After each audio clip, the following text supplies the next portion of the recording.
Hi YouTube family, it's Daughter of the Most High. I was listening to a video earlier this evening and I want to play a portion of it for you.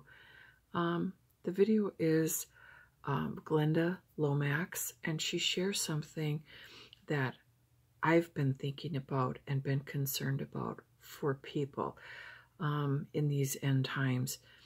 And this is kind of a nice follow-up to what I shared yesterday in yesterday's video, that I've been praying, you know, Lord, please, I pray that you find me faithful for what's coming. And I don't expect to be able to do that on my own, in my own strength. I need the strength of the Lord and that provision and that grace in these end times. And we all do. So I want to play about 5 minutes of something Glenda shared. And she recently went through a betrayal. She doesn't go into that, but just know that she is still, her heart's hurting over that. It wasn't a romantic betrayal. It was an employee betrayal. So sometimes when we think of betrayal, we always think of romance or relationship or something like that. The most common place for betrayal, or most typical place for betrayal, was actually someone that worked for her. But I'm going to go ahead and play it, and then we'll chat for a little bit afterward. I believe with all my heart the Lord our God is going to strengthen us as we move forward. He will empower us to finish this race. So just hold on, okay? And I'm trying to do the same thing. And forgive my voice, please. It's 8 minutes till midnight on Wednesday, so I've been working all day, so I'm a little bit tired. So sometimes my voice gets a little bit weak. But I do want to warn y'all about something, because I keep seeing it and seeing it and seeing it, and it disturbs me deeply. I saw it again tonight. I don't want this to happen to any of you, okay? I keep seeing that a lot of people, as things continue to get worse and they don't know what to do, are going to take their own lives so they don't have to face what's coming. And y'all, please, please don't do that, please. That is not the answer. Do any of us want to face this? Of course not. But the Lord chose us for this. Jesus did not want to face the cross either, but he did. And he did that for you and for me. So we need to think about that.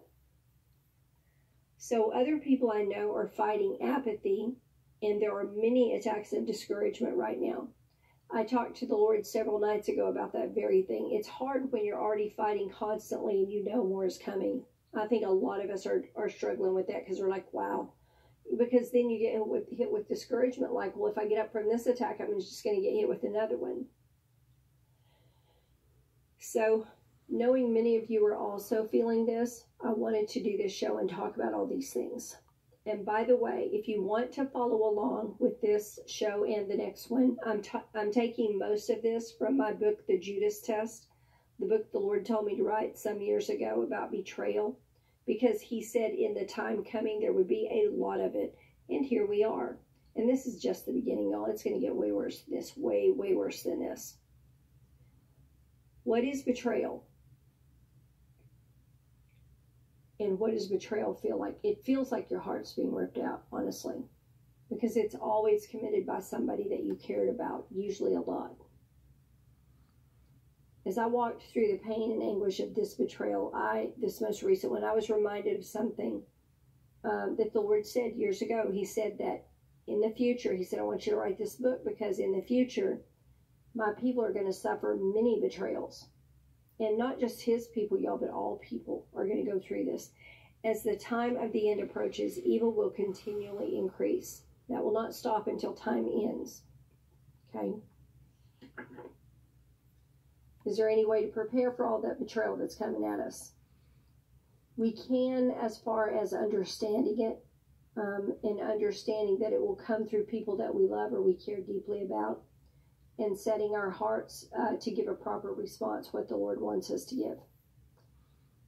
And I will tell y'all, and many of you already know this, but the last time I suffered a huge betrayal, I don't think I did pass the test. I think I did not pass it. That was the High Place Warriors incident. I was heartbroken for months over that betrayal.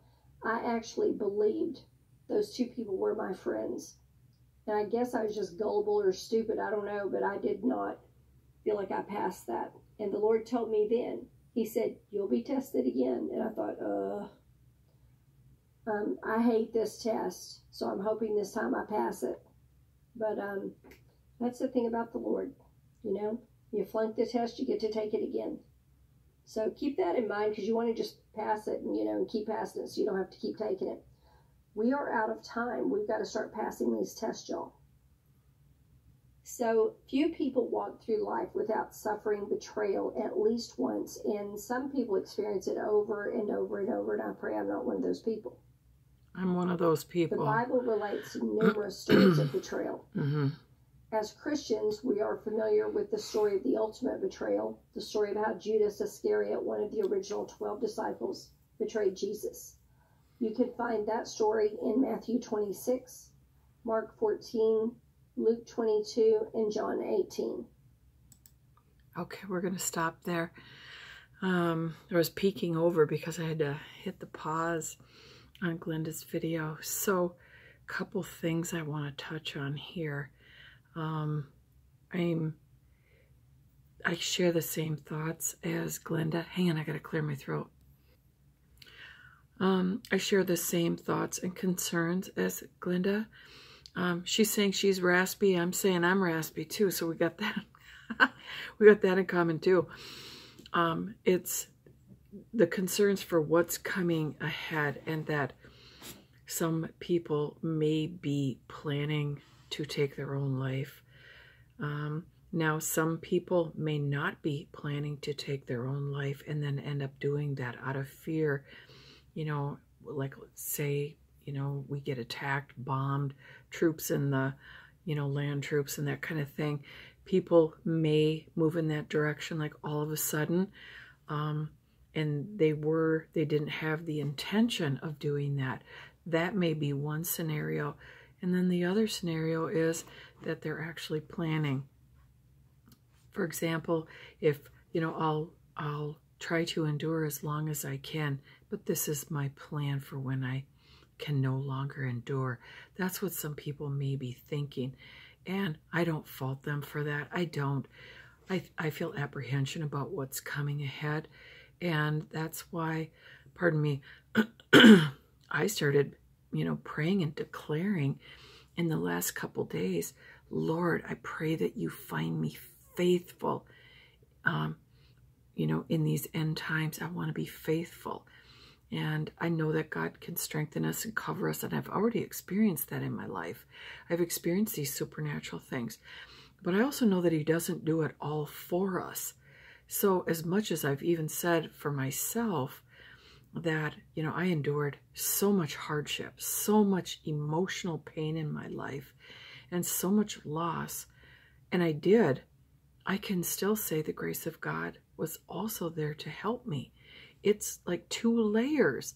So I'm living it and experiencing it, but I experienced his grace too. So that's how God's grace works, is that the majority of the time, he doesn't do it all for us. I've had grace where he did it all for me. I have a few examples of that, but that's the exception, definitely not the rule. So I've been thinking about this, and then for people, for myself, for my kids. My kids aren't in the place I am emotionally or spiritually, and I'm wondering how they're going to manage this and that sort of thing. And then I think of other people as well. And so that's my concern. So when I was listening to Glenda's video earlier this evening, and then she starts talking about that now what she says I've been seeing it. It's, let me see where she says that.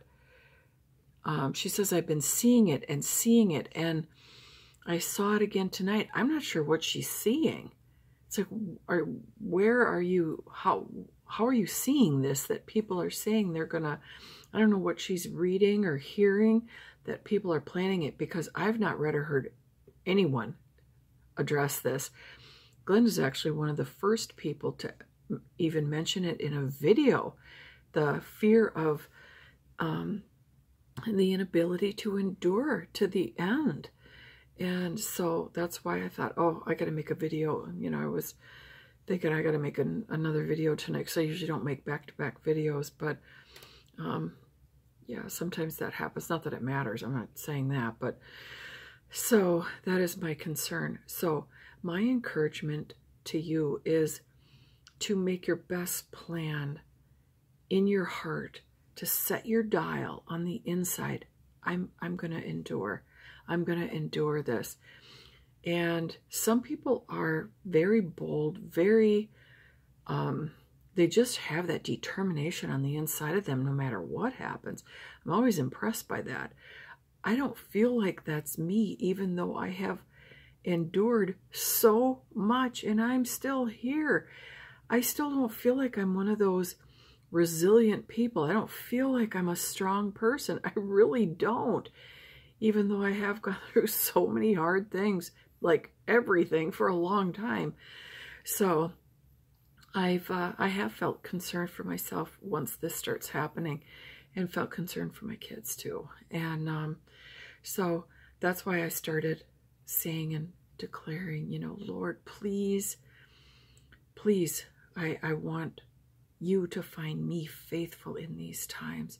And so I know that when we speak, when our words align with the things that God wants for us, then our spirit, that's like spiritual food for us.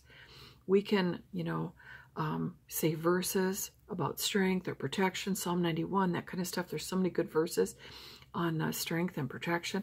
So that's wonderful. Or you could just use your own words, like I am, that, well, I actually do both, but I've been sharing about, you know, just, Lord, I just pray that you find me faithful and keep me faithful in these end times, and my kids faithful too. Again, if you feel like you're one of those that is going to have difficulty enduring, and maybe in the back of your mind, I do have a plan, I have a gun, I have pills, I'm going to do this, I'm going to do that. You know, I don't fault you for that. Just if that day does come, if you're not able to endure this, maybe you've been through too much already and you're just, I can't do it all. Once more things start to happen, then I would just pray and just say, God, please forgive me. I can't do this. I'm falling apart. And there's people that struggle with mental health issues and loss and divorce and all kinds of painful things, and they pray like that before they take their own life.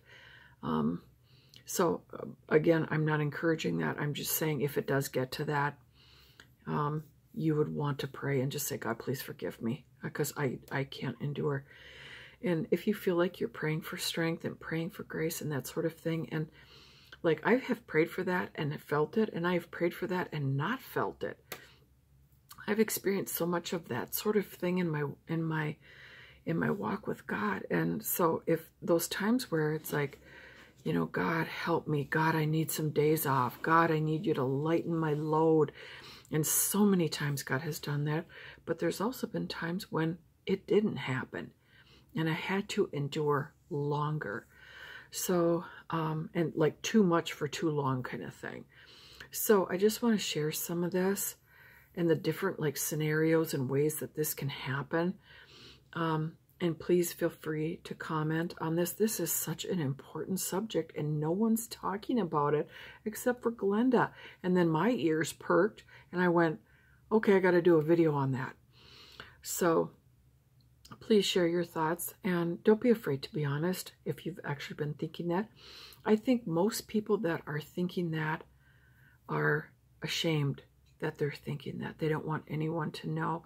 And I don't want that to be the case, because the things that remain in the recess of our mind, or in the in the darkness, those are the things that like grow. Bring that out into the light and talk to people. And you know, if you feel comfortable, comment on this video and just say, you know what, I have been thinking about this, or I've already prepared for this day.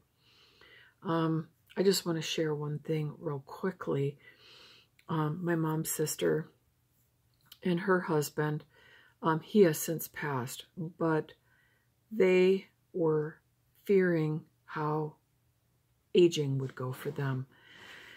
And they had a stash of pills that they had each planned to take if the aging process for them became too much. And her husband passed, and he made it through. He passed naturally. He was sick, but he passed naturally. And she's still alive, my mom's sister. My mom's 88, and her sister's like 84. And so there's that plan. They had that stash for if we can't, nobody knows how aging is going to go for them between Alzheimer's and dementia and, like bodily functions and things like that. Sometimes people are just like, I can't do all this. And they had made a pact. And I was surprised because my mom told me about it. I come from a family full of division. And then, so I haven't seen my aunt in, 3-4 decades? Seriously, my mom's sister. She comes to our state every summer, and she only gets together with her siblings. She doesn't get together with any of their kids. It's so strange. I come from the strangest family. Seriously. So no, I haven't seen my mom's sister since I think I was, in my 20s or whatever. So anyway, my mom told me a few years ago that was their plan. And I was just like, really? And she, my mom doesn't, I don't believe, have that plan, but she did share that her sister did. My mom's still hanging in there, and my mom is remarried. My dad, of course, has passed many years ago. I think it's 19 or 20 now, years ago. Anyway, I'm just saying that things get really hard for us sometimes. And God is good, and He does strengthen us, and He gives us grace. And we know it on various times and various levels. But sometimes people do struggle, and they end up, going to that dark place in their mind. And, I don't need to say more about that, but they just feel like they can't endure. So my encouragement to you is just keep connecting with people. Stay strong, like Linda said. It's going to get harder, and there's going to be more betrayal in the end times. The hearts of people are going to grow, they're going to grow so cold. And I've even read where it says, like, in the end times, when they're persecuting, when they want to persecute and kill all the Christians, that family members and even children or parents that are unbelievers will turn in their Christian family members to, who's ever here, who knows, who's ever serving the devil and invading our country or our particular state at that time. So, hang on one second. So they said they would basically like hand over their family members, maybe to protect themselves too. So we've got some ugly stuff coming up ahead. So, yeah. Anyway, now I'm just wondering if I said the wrong thing because I was just talking about that. Oh, if I have to do this whole thing over, I'm going to stop here and I'm going to listen, and I'll just keep this if I didn't say it, but I'm just like thinking, did I just say that? Yikes. Anyway, please comment below if you know anything about this or you yourself are struggling, and let's support each other, okay, and strengthen each other. All right, fam, thank you so much.